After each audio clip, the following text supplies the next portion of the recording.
Hello everyone and a warm welcome to Achievers YouTube channel. A very good morning guys and a very happy Sunday. उठ जाइए, अब सुबह हो गई है। चलिए हम लोग इस वीक में हुए महत्वपूर्ण करंट अफेयर्स को पढ़ते हैं। दोस्तों, आप लोगों का रिस्पांस पता नहीं क्यों बहुत ही कम आ रहा है हमारे वीडियो पर। प्लीज आप लोग देखा कीजिए, आप लोगों के फायदे के लिए हम लोग मेहनत करते हैं। सबसे सुबह 4 बजे ही हम आपके लिए वीडियो लेकर आते हैं ताकि आपका जल्द से जल्द वीडियो कवर हो सके। तो दोस्तों प्लीज आप हमें सपोर्ट कीजिए, हमसे आपको सपोर्ट मिलता रहेगा। ठीक है, तो दोस्तों इस वीक में हम लोग 1 नवंबर से लेकर 7 नवंबर तक के प्रश्नों को करेंगे। और फिर से वही बात, यदि आप लोग हमारे चैनल पर नए हैं तो प्लीज चैनल को सब्सक्राइब कर लीजिए और बेल आइकन को भी प्रेस कर लीजिए ताकि सभी वीडियोज की नोटिफिकेशन सबसे पहले आपको मिले। तो दोस्तों हम लोग शुरू करते हैं अपना वीकली करंट अफेयर्स। शुरू करने से पहले कुछ बातें और आपको मैं बता देना चाहता हूं कि यह वीडियो बहुत ही शानदार होने वाला है। 25 से 30 क्वेश्चन के बीच रहेंगे, जो करीब 15 से 20 मिनट के बीच आपका वीकली करंट अफेयर्स का रिवीजन हो जाएगा। तो हमारे साथ बने रहिए अंत तक। फिर मिलता हूं आपसे वीडियो के लास्ट में, तब तक आप प्रश्न को देखिए। पहला प्रश्न है कि पब्लिक अफेयर्स इंडेक्स 2020 के अनुसार देश का कौन सा राज्य सबसे अच्छा प्रशासित राज्य है। प्रशासित राज्य मतलब वेस्ट एडमिनिस्ट्रेड स्टेट, मतलब जहां पर बहुत बढ़िया तरीके से प्रशासन काम कर रही हो। तो केरल को पब्लिक अफेयर्स इंडेक्स 2020 के अनुसार देश का सबसे प्रशासित राज्य का दर्जा मिला है। जब आप लोगों को यह प्रश्न कराया गया था तो उस समय केरल से संबंधित बहुत सारी बातें बताई गई थी आप लोगों को। तो दोस्तों आप लोग उन सारी बातों को भी याद रखिएगा, खासकर नेशनल पार्क को याद रखिएगा। और हाँ, एक बात और मुझे याद आ गई कि CHSL का फिर से फॉर्म आ चुका है, आप लोग फॉर्म फिलअप कीजिए। और पिछले वाले जो परीक्षा हुई थी उसकी आंसर की आ चुकी है, आप लोग उसका आंसर की डाउनलोड कर सकते हैं और अपने रॉ और मार्क्स को देख सकते हैं। ठीक है, तो ये सारी बातें आपको परीक्षा के लिए महत्वपूर्ण है, बता दी गई है। हो सकता है आपको कुछ दिन बाद CHSL के लिए एक सीरीज शुरू की जाए जिसमें उसमें विगत वर्षों में पूछे गए प्रश्नों का डिस्कशन होगा, जीके और जीएस के प्रश्नों का और इंग्लिश के प्रश्नों का, और हो सके तो रीजनिंग के भी प्रश्नों का। ठीक है, तो बस हमारे साथ बने रहिए, हमें सपोर्ट कीजिए, आपको हमसे फुल सपोर्ट मिलेगा। ठीक है, अब दूसरे प्रश्न को देखते हैं। दूसरा प्रश्न है, किस अभ्यास का पहला चरण 3 नवंबर 2020 और 6 नवंबर 2020 के बीच बंगाल की खाड़ी में आयोजित किया जाएगा, जिस अभ्यास में भारत, जापान, अमेरिका और ऑस्ट्रेलिया की नौसेनाएं भाग लेगी। तो दोस्तों आपको पता होगा किस सैन्याभ्यास के बारे में, मालाबार अभ्यास के बारे में। जी पता होना चाहिए। मालाबार अभ्यास सबसे महत्वपूर्ण इस प्रश्न में यह है कि मालाबार अभ्यास किसके किसके बीच होता है। तो भारत, जापान, अमेरिका और ऑस्ट्रेलिया, मतलब जो क्वाड कंट्री है उसके बीच होता है मालाबार सैन्याभ्यास। ठीक है, ये आप लोग ध्यान रखिएगा। और किस लिए होता है, मतलब किस फील्ड में होता है, तो नौसेना के फील्ड में, नेवी के फील्ड में। ठीक है, अब तीसरे प्रश्न को देखेंगे। तीसरा प्रश्न है कि भारत के किस राज्य में पहला टायर पार्क बनाया जाएगा। आपके सुविधा के लिए बाइलिंगुअल रखा गया है प्रश्नों को, आप लोग पढ़िए, वीडियो को पॉज कीजिए, क्योंकि यह करंट अफेयर्स का रिवाइंड है तो आपके लिए आसान भी होगा यदि आप वीडियो को रोज फॉलो करते होंगे। तो आपको ये बात पता होगा कि पश्चिम बंगाल में पहला टायर पार्क बनाया जाएगा। टायर पार्क मतलब वो जो टायर होते हैं मोटर वाहन में, उसके पार्क बनाए जाएंगे वेस्टेड मटेरियल से। ठीक है, अब चौथे प्रश्न को देखिए। ये सब में ज्यादा कुछ बताना नहीं है क्योंकि कुछ काम यूनिक हो रहा है, इसलिए इससे प्रश्न बनेंगे। ठीक है, अब अगले प्रश्न को देखेंगे कि कौन सा राज्य जल्द ही कोविड-19 क्लिनिक स्थापित करेगा। तो केरल। देखिए केरल फिर से न्यूज में है। पहले बार केरल क्यों न्यूज में था कि गुड एडमिनिस्ट्रेड स्टेट था, ठीक, सबसे अच्छा प्रशासक था, इसलिए न्यूज में था। अब क्या है कि केरल जो है कोविड-19 क्लिनिक स्थापित करेगा।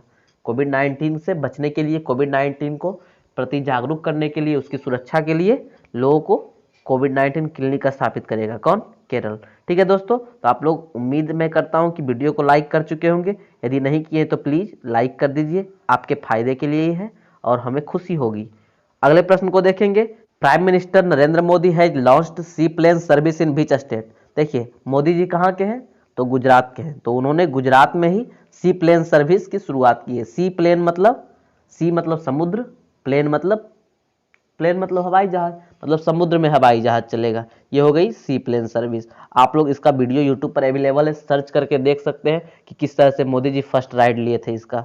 ठीक है, अब अगले प्रश्न की ओर हम लोग चलेंगे। अगला प्रश्न है, बहुत ही शानदार प्रश्न है। T20 में 1000 छक्के मारने वाला पहला बल्लेबाज कौन बना है। तो क्रिस गेल, इन्होंने 1000 छक्के मारने का कारनामा किया है। बहुत सारे लोगों को तो टी20 में 1000 रन भी नहीं है और इन्होंने सिर्फ 6000 रन छक्कों से बना लिए। ठीक है, ये आईपीएल इस बार अभी खेल रहे थे, किस टीम की तरफ से खेल रहे थे? किंग्स 11 पंजाब की तरफ से। अफसोस कि किंग्स 11 पंजाब बाहर हो चुका है। अब बस फाइनल में हमारी मुंबई पहुंची है और आगे कौन पहुंचेगी इसका डिसाइड आज होगा। ठीक है, और आरसीबी तो हर साल की भांति इस साल भी बाहर हो चुका है। अब अगले प्रश्न को देखेंगे कि एशिया का सबसे सुरक्षित बैंक किसे घोषित किया गया है। 1 मिनट, मैं थोड़ा सा 1-2 पॉइंट और इसमें बता देता हूं जो इंपॉर्टेंट है कि क्रिस गेल, किरण पोलार्ड और शाहिद अफरीदी 3 मात्र ऐसे बल्लेबाज हैं जो टी20 में 10,000 रन बना पाए हैं। ठीक है, और यदि पूछ दिया कि टी20 में 10,000 रन बनाने वाले एशियाई बल्लेबाज कौन है, तो इसका उत्तर आपको शाहिद अफरीदी देना है। ओके, तो ये कुछ बातें थी। अब हम अपने प्रश्न की ओर चलेंगे कि who has been declared the safest bank in Asia, मतलब एशिया का सबसे सुरक्षित बैंक किसे घोषित किया गया है, मतलब यहाँ कोई फ्रॉड नहीं होता है। किसमें? डीबीएस बैंक में। ठीक है, अब बाकी डीबीएस बैंक के बारे में आपको बहुत सारी बातें उस समय बताई गई थी, यदि नहीं बताई गई है तो गूगल पर सर्च कीजिए डीबीएस बैंक, आपको सारी बातें आ जाएगी। तो इसे एशिया में सबसे सुरक्षित बैंक घोषित किया गया है। ठीक है दोस्तों, तो आई होप कि इन सब प्रश्नों को आपने पहले भी देखा होगा और आप फिर से इसका रिवीजन कर पा रहे होंगे। अब अगले प्रश्नों को देखिए। अगला प्रश्न है, ये महत्वपूर्ण प्रश्न है, बहुत ही महत्वपूर्ण है कि हाल ही में India international film festival of Boston में लाइफ टाइम अचीवमेंट अवार्ड से किसे सम्मानित किया गया। आप लोग इमोशन में बहकर सुशांत सिंह राजपूत भी मार सकते हैं, लेकिन जी नहीं, ओम पुरी। ओम पुरी का नाम आप लोगों ने अवश्य सुना होगा। जी हाँ, बजरंगी भाईजान में भी इनको आप लोगों ने देखा था। इन्हें किसमें? India international film festival of Boston 2020 IIFFV। ठीक है, इसमें इन्हें लाइफ टाइम अचीवमेंट अवार्ड से सम्मानित किया गया। मरणोपरांत ही दिया गया क्योंकि अब ये इस दुनिया में है नहीं। ओके दोस्तों, तो याद रखिएगा, बोस्टन के इंटरनेशनल फिल्म फेस्टिवल जो इंडिया के सहयोग से होता है उसमें ओम पुरी को लाइफ टाइम अचीवमेंट अवार्ड दिया गया। अब 9वें प्रश्न को देखेंगे। प्रश्न है कि एथलेटिक्स फेडरेशन ऑफ इंडिया के नए अध्यक्ष के रूप में किसे चुना गया है। तो एडिले सुमीरबाला को एथलेटिक्स फेडरेशन ऑफ इंडिया के नए अध्यक्ष के रूप में चुना गया है। तो ये प्रश्न आगे आने वाले परीक्षा में बनेंगे, महत्वपूर्ण प्रश्न है। ठीक है, और यदि आप चाहते हैं कि महत्वपूर्ण नियुक्तियां से संबंधित वीडियो आपके पास आए तो वो आ चुका है हमारे चैनल पर, आप लोग जाइए सर्च करके देख सकते हैं। ठीक है, बहुत ही महत्वपूर्ण है, जाकर देखिए। सितंबर माह तक की महत्वपूर्ण नियुक्तियों को उसमें सम्मिलित किया गया है। ओके, अब हम 10वें प्रश्न की ओर चलेंगे। बहुत जल्द हम लोग 10वें प्रश्न की ओर पहुंच चुके हैं। प्रश्न है कि प्रियंका राधाकृष्णन किस देश की पहली भारतीय मूल की मंत्री बनी है। तो न्यूजीलैंड की। न्यूजीलैंड की पहली मूल मंत्री बनी है, मतलब भारतीय मूल की मंत्री बनी है न्यूजीलैंड में। कौन? प्रियंका राधाकृष्णन। आप लोगों को नाम याद होगा कमला हैरिस का। जी हाँ, जो बिडेन जीत रहे हैं तो उपराष्ट्रपति कौन बनेंगे अमेरिका के? कमला बिडेन, तो वो भी भारतीय मूल के, उनका नाम याद रखना है। और प्रीति पटेल, जी हाँ, इंग्लैंड के संसद में जो 2 मंत्री हैं, प्रीति पटेल, एक और कौन है उनका नाम मुझे याद नहीं आ रहा है। तो इन सब लोगों का नाम आप लोगों को याद रखना है क्योंकि ये लोग भारतीय मूल के हैं और विदेश में अपना जलवा कायम रखा है। ठीक है, तो गर्व भी होना चाहिए इन लोगों पर कि प्रियंका राधाकृष्णन जो कि भारतीय मूल की है, इन्हें न्यूजीलैंड में मंत्री पद से सम्मानित किया गया है, मतलब इन्हें मंत्री पद मिला है न्यूजीलैंड में। ठीक है, अब अगले प्रश्न को देखेंगे। प्रश्न है कि 1 नवंबर 2020 को जम्मू कश्मीर में मानसर झील विकास योजना का उद्घाटन किसके द्वारा किया गया। आपको सबसे पहले ये जानना है कि मानसर झील कहाँ है। ये प्रश्न बहुत ही इंपॉर्टेंट प्रश्न है, रेलवे में तो पूछे ही जाएंगे कि मानसर झील कहाँ है, जम्मू कश्मीर में है। मानसर झील कहाँ है, जम्मू कश्मीर में है। ठीक है, मानसर झील कहाँ है, जम्मू कश्मीर में, याद रख लीजिए इसको। तो जितेंद्र सिंह ने इसके कायाकल्प का एक परियोजना लागू किया है। तो ये आपसे इंपॉर्टेंट नहीं है, आपसे ये इंपॉर्टेंट पूछा जाएगा कि मानसर झील कहाँ है, तो जम्मू कश्मीर में है, याद रखिएगा। ठीक है, अब अगले प्रश्न को देखेंगे। ये प्रश्न भी महत्वपूर्ण रहने वाला है आपके लिए कि संयुक्त राष्ट्र शैक्षिक, वैज्ञानिक और सांस्कृतिक संगठन, मतलब यूनेस्को का हिंदी दिया था। सिंपल सादी बात करें तो यूनेस्को ने हाल ही में अपने बायोस्फीयर रिजर्व के विश्व नेटवर्क के तहत मध्य प्रदेश के किस राष्ट्रीय उद्यान को शामिल किया है। तो पन्ना राष्ट्रीय उद्यान मध्य प्रदेश में है, आप लोग जानते होंगे। इसको यूनेस्को ने बायोस्फीयर रिजर्व के विश्व नेटवर्क के तहत राष्ट्रीय उद्यान में शामिल किया है। यदि आपसे सिंपल सा प्रश्न पूछा जाएगा तो ये पूछा जाएगा कि यूनेस्को ने हाल ही में से किस राष्ट्रीय उद्यान को अपने बायोस्फीयर रिजर्व के विश्व नेटवर्क में शामिल किया गया है। तो किसे? पन्ना राष्ट्रीय उद्यान को, नाम याद रखिएगा। ठीक है, बाकी जब बाघ का रिपोर्ट आया था, मध्य प्रदेश की बात हो रही है, तो थोड़ा सा ये बात याद रखिए कि बाघ सबसे ज्यादा कहाँ है, मध्य प्रदेश में है, और मध्य प्रदेश में बाघ सबसे ज्यादा बांधवगढ़ राष्ट्रीय उद्यान में है। ठीक है, मध्य प्रदेश में बहुत ज्यादा नेशनल पार्क है जो आपके परीक्षा के लिए महत्वपूर्ण है। आप यदि चाहते हैं कि क्या क्या महत्वपूर्ण है या आप जानना चाहते हैं तो गूगल कीजिए। ऐसे आप लोग वीडियो को हमारे रेगुलर देखते होंगे तो उसमें बताया जाता है। और यदि आप चाहते हैं कुछ कमेंट करना तो कमेंट भी कर सकते हैं, कोई दबाव नहीं है। ठीक है, लेकिन वीडियो को जरूर लाइक कीजिएगा। ओके, अब अगले प्रश्न को देखेंगे, 13वें प्रश्न। जी हाँ, आलू का भाव अभी बढ़ रहा है। प्रश्न है कि केंद्रीय मंत्री पीयूष गोयल ने हाल ही में कहा कि भारत सरकार किस देश से 30,000 टन आलू आयात कर रही है। तो भारत भूटान से 30,000 टन आलू आयात कर रहा है। ठीक है, अभी आलू लगता है 36 से 37 रुपये, 36 से 40 के बीच इसका दाम होगा शायद। ठीक है, तो आलू की दाम में बढ़ोतरी मतलब गरीब लोगों के लिए बहुत ही कष्टप्रद ये सिनेरियो रहेगा। तो भूटान से 30,000 टन आलू आयात कर रही है ताकि हम लोगों को दाम कम मिले, आलू का दाम कम पड़े। ठीक है, अब अगले प्रश्न की ओर चलेंगे, ज़्यादा कुछ इसमें है नहीं। अगला प्रश्न है कि लोक सेवा आयोग की परीक्षाओं में ट्रांसजेंडर को शामिल करने वाला पहला राज्य कौन बना है। ट्रांसजेंडर के बारे में आप लोग बात अवश्य जानते होंगे। तो असम नॉर्थ ईस्ट का राज्य है, इसलिए महत्वपूर्ण है। ऐसा पहला राज्य बना है जो लोक सेवा आयोग की परीक्षा में ट्रांसजेंडर को शामिल करेगा। तो बस आप लोग को छोटी छोटी बातें हैं याद रखना है, यही छोटी छोटी बातें आपके परीक्षा के लिए बहुत ही कारगर साबित होगी। ठीक है, अब अगले प्रश्न को देखेंगे कि भारत और कनाडा के शोधकर्ताओं ने किस सभ्यता में डेयरी उत्पादन के साक्ष्य ढूंढे हैं। जी हाँ, बहुत ही इंपॉर्टेंट प्रश्न रहेगा आगे आने वाले पीएससी, पीसीएस, यूपीएससी ये सब की परीक्षा के लिए। ठीक है, सिंधु घाटी सभ्यता में भारत और कनाडा के शोधकर्ताओं ने डेयरी उत्पादन के साक्ष्य ढूंढे हैं। मतलब ये लोगों ने ये वहां खोजा है कि भाई वहां दूध उत्पादन भी होता था। ठीक है, बहुत ही महत्वपूर्ण होने वाले हैं। और अभी कहाँ से साक्ष्य मिले हैं इसका पूरा क्लियर हुआ नहीं है, जब क्लियर होगा आपको बता दिया जाएगा। ओके, अगले प्रश्न को देखेंगे कि भारत का सबसे बड़ा डबल डेकर फ्लाईओवर किस शहर में बनाया जा रहा है। तो यह छपरा में बनाया जा रहा है। जी हाँ, छपरा का नाम आप लोगों ने अवश्य सुना होगा। आरा छपरा बिहार से संबंधित जिला है, सॉरी जिला नहीं है, बिहार में एक शहर है। और जब बिहार की बात हो रही है तो आपको पता होगा बिहार के सभी चुनाव हो चुके हैं विधानसभा के। अब 10 नवंबर को रिजल्ट आ रहे हैं। एग्जिट पोल के हिसाब से तेजस्वी यादव की सरकार बन रही है। बाकी नतीजे जब 10 को आएंगे तब पता चलेगा कि किसकी सरकार बनेगी। ठीक है, अब अगले प्रश्न की ओर हम लोग चलेंगे। अगला प्रश्न है कि टाइफून गोनी ने 1 नवंबर 2020 को किस देश में दस्तक दिया। जी हाँ, नाम आप लोगों को याद रखना है, गोनी। टाइफून मतलब चक्रवात है, या फिलीपींस में दस्तक दिया है। फिलीपींस में गोनी। ओके, फिलीपींस की राजधानी कहाँ है, मनीला है, याद रखिएगा, बार बार पूछा जाता है। अब देखिए, इस साल का बहुत ही खराब सीजन चला है किसका, चेन्नई सुपर किंग्स का। इससे संबंधित प्रश्न है कि चेन्नई सुपर किंग्स के किस क्रिकेटर ने क्रिकेट के सभी प्रारूपों से संन्यास की घोषणा की। आप लोगों ने वॉटसन का नाम अवश्य सुना होगा, शेन वॉटसन का, ऑस्ट्रेलिया प्लेयर है। ठीक है, इन्होंने अनाउंसमेंट किया कि भाई अब हम सिर्फ वो अपने बारे में बताए कि मैं अब क्रिकेट के सभी प्रारूपों से संन्यास ले रहा हूँ। तो अभी इस वक्त वो चेन्नई सुपर किंग्स से खेल रहे थे, उनका भी सीजन खराब रहा था। तो इस बार चेन्नई का भी सीजन पूरा खराब रहा, पहली बार वो प्लेऑफ में नहीं जा पाई। ठीक है, तो खैर छोड़िए, ये सब गेम की बातें हैं। आपको ये याद रखना है कि शेन वॉटसन जो प्लेयर है वो क्रिकेट के सभी प्रारूपों से संन्यास की घोषणा की। इनका एक नाम याद आता है। एक और आप लोगों को अब बताना है कि वेस्ट इंडीज के किस प्लेयर ने हाल फिलहाल में संन्यास की घोषणा की है। ठीक है, आप लोग ये कमेंट करके जवाब देंगे। ओके, मैं बता दिया हूं। अब अगले प्रश्न को देखिए। प्रश्न है कि 9 नवंबर को रिलीज होने वाली पुस्तक pandemonium the great Indian banking tragedy के लेखक कौन है। जी हाँ, तमल बंदोपाध्याय, नाम याद रखिएगा। बुक का नाम भी याद रखिएगा, pandemonium the great Indian banking tragedy. Book तो मैंने पढ़ा नहीं है, लेकिन नाम से लग रहा है कि जितने भी इधर फ्रॉड हुए बैंक में, बहुत सारे लोग पैसा लेकर भाग गए बैंक का, तो उससे संबंधित कुछ बातें इस पुस्तक में लिखी होगी। ठीक है, तो याद रखिएगा, pandemonium the great Indian banking tragedy इसका है Tamal Bandyopadhyay. Okay, I hope आप लोग समझ गए होंगे। अब इस प्रश्न को देखिए, बहुत ही इंपॉर्टेंट प्रश्न है कि हाल ही में आईसीसी के एलिट पैनल के किस अंपायर ने सबसे अधिक वनडे मैचों में अंपायरिंग करने का रिकॉर्ड बनाया है। अभी इधर मैच हो रहा था, किसके किसके बीच हो रहा था, जिम्बाब्वे और पाकिस्तान के बीच ओडीआई चल रहा था।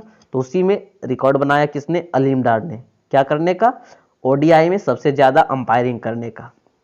उन्होंने किसका रिकॉर्ड तोड़ा है ये मुझे भी नहीं पता है, बस आप लोग को याद रखना है अलीम डार ये क्या है, अंपायर है, सबसे ज्यादा अभी तक वनडे में अंपायरिंग करने का जो रिकॉर्ड था उसको तोड़कर अब सबसे ज़्यादा फर्स्ट नंबर पर ये आ गए हैं कौन, अलीम डार। ओके, अब अगले प्रश्न को देखेंगे कि हाल ही में किस देश की सेना ने भारतीय थल सेनाध्यक्ष को महारथी सम्मान से सम्मानित करने की घोषणा की। तो नेपाल के सेना ने भारतीय थल सेनाध्यक्ष कौन, मनेज मुकुंद नरवणे, इनको कहा कि भाई आइए हम आपको अपना सबसे ऑनरेबल अवार्ड देते हैं, ठीक है, और विद्या देवी भंडारी इस अवार्ड को से सम्मानित करेगी। ओके, बाकी बातें आपको पता होगी क्योंकि सारी बातें बताई गई थी। अब अगले प्रश्न को देखेंगे, हाल ही में प्लास्टिक लाओ मास्क ले जाओ पहल की शुरुआत कहाँ की गई। तो देहरादून में, देहरादून में प्लास्टिक लाओ मास्क ले जाओ पहल की शुरुआत हुई है। बहुत सारी बात आपको बताई गई थी, कब, जब यह प्रश्न कराया गया था। और जब प्लास्टिक की बात आई है तो यह बात तो आपको पता होगा कि पीपीएल चालू है। पीपीएल मतलब प्लास्टिक प्रीमियर लीग, इसमें जो टीम ज़्यादा प्लास्टिक इकट्ठा करेगी सिंगल यूज प्लास्टिक को, उसे विजेता माना जाएगा। ओके, अब अगले प्रश्न को देखेंगे। ज़्यादा कुछ बताने का है नहीं, हम लोग सिर्फ इसका रिवीजन कर रहे हैं। 10 से 15 मिनट के बीच में यदि वीडियो खत्म होता है तो आपके लिए बेहतर रहेगा। अब अगले प्रश्न को देखेंगे, हाल ही में किस प्रसिद्ध कार्टून कैरेक्टर को नमामि गंगे का ब्रांड एम्बेसडर बनाया गया है। बचपन 90s के बच्चों का सबसे फेवरेट कैरेक्टर कौन, चाचा चौधरी। बोला जाता था इनके बारे में कि चाचा चौधरी का दिमाग कंप्यूटर से भी तेज चलता है। तो यदि आप लोगों ने एंजॉय किया होगा इस शो को तो बहुत ही अच्छा लगा होगा देखने में, ठीक है। तो अब इन्हें नमामि गंगे का ब्रांड एम्बेसडर बनाया गया है। कुछ बातें आपको नमामि गंगे के बारे में जाननी चाहिए कि यह कब शुरू किया गया, 2014 में। इसका उद्देश्य क्या था कि राष्ट्रीय नदी जो गंगा है इसका प्रदूषण, संरक्षण और कायाकल्प किया जाए, ठीक है। आपको पता होगा कि नरेंद्र मोदी को बहुत सारा अवार्ड मिला है और उन्होंने अपने अवार्ड का जितना भी मनी होता था, जितना भी पैसा रुपया होता था, ये सब नमामि गंगे में लगा दिया है। तो ये कुछ बहुत भी बेहतरीन कदम है सरकार की ओर से, खासकर केंद्र सरकार की ओर से गंगा को साफ रखने के लिए। ओके, अब गंगा पहले की अपेक्षा साफ भी हुई है, इस बात को नकारा नहीं जा सकता। ओके, अब हम लोग 24वें प्रश्न को देखेंगे। नवंबर 2020 को किन 2 देशों की नौसेनाओं ने संयुक्त रूप से कैडेट नौसेना अभ्यास शुरू किया। जी हाँ, इसमें भारत नहीं है, इसमें कौन कौन है, बांग्लादेश और अमेरिका है। इसने शुरू किया है क्या, कैडेट सेना अभ्यास। नाम आप लोग याद रखिएगा, कैडेट, किसके किसके बीच, बांग्लादेश और अमेरिका। और अमेरिका से तो अभी न्यूज में रहेगा ही क्योंकि इसमें चुनाव हुए हैं, इसका रिजल्ट भी आ गया है, जो बिडेन नए राष्ट्रपति बनेंगे।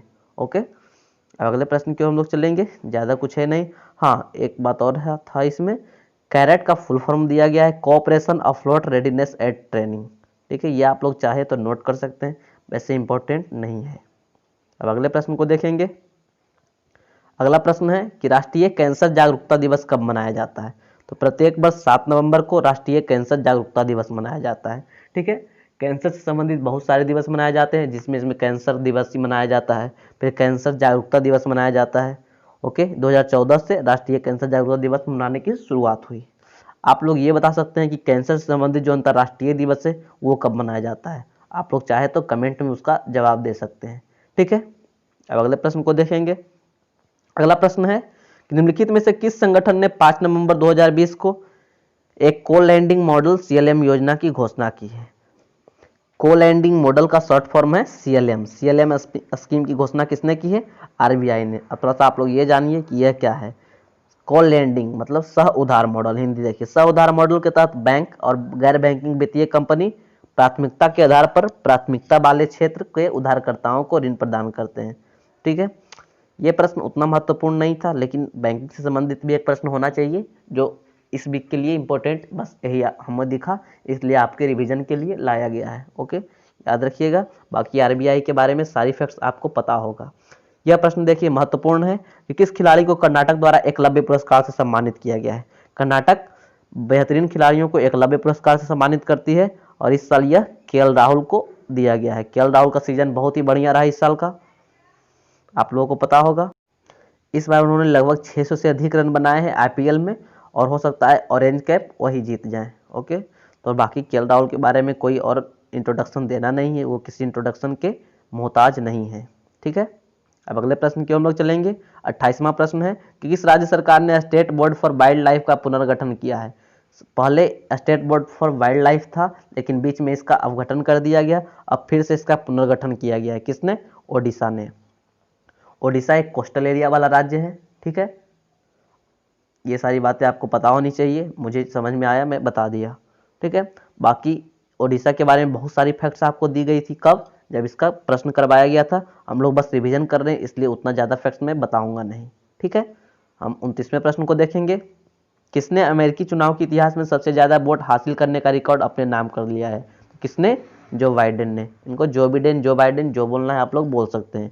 ठीक है, तो जो बाइडेन ने अमेरिकी चुनाव के इतिहास में सबसे ज़्यादा वोट हासिल करने का रिकॉर्ड अपने नाम कर लिया है। करीब 7 करोड़ वोट इन्हें मिले हैं। ठीक है, इन्होंने बराक ओबामा के रिकॉर्ड को तोड़कर अपने नाम किया है, ये बात आपको याद रखनी है। अब ये देखिए, शायद हमारा आखिरी प्रश्न होगा। प्रश्न है कि एम्स के डायरेक्टर रणदीप गुलेरिया द्वारा कोविड-19 पर लिखी गई पुस्तक का नाम क्या है? यह प्रश्न बहुत ही महत्वपूर्ण होने वाला है। उन्होंने एक पुस्तक लिखा है, टिल वी विन। किसने लिखा है? एम्स के डायरेक्टर। नाम क्या है? रणदीप गुलेरिया। मतलब जब तक हम लोग जीतेंगे नहीं तब तक हमें सचेत रहना है, हमें दूर रहना है, मतलब दूर दूर रहना है, सोशल डिस्टेंसिंग अपनाना है, या सिंपल शब्दों में कि जब तक दवाई नहीं तब तक ढिलाई नहीं। इसका को रिटर्न किसके द्वारा किया गया है ये भी आप लोग देख सकते हैं, लेकिन ये पूछेगा नहीं आप। ठीक है दोस्तों, तो ये था हमारा इस वीक का करंट अफेयर्स का रिवीजन। आई होप कि आप लोगों को पसंद आया होगा। यदि अच्छा लगा होगा तो भाई वीडियो को प्लीज़ लाइक कर दीजिए, और जितने भी प्रश्न पूछे गए हैं उसका जवाब नीचे कमेंट में दीजिए, और कुछ महत्वपूर्ण वीडियोज आपके लिए आते रहते हैं, उस पर भी अपना रिस्पॉन्स दिया कीजिए। ठीक है, आपके रिस्पॉन्स के इंतजार में मिलता हूँ आपके अगले वीडियो में, आपसे मुखातिब होऊंगा। ठीक है, अपना ध्यान रखिएगा, घर पर रहिएगा। जय हिंद, शिवम साइनिंग ऑफ।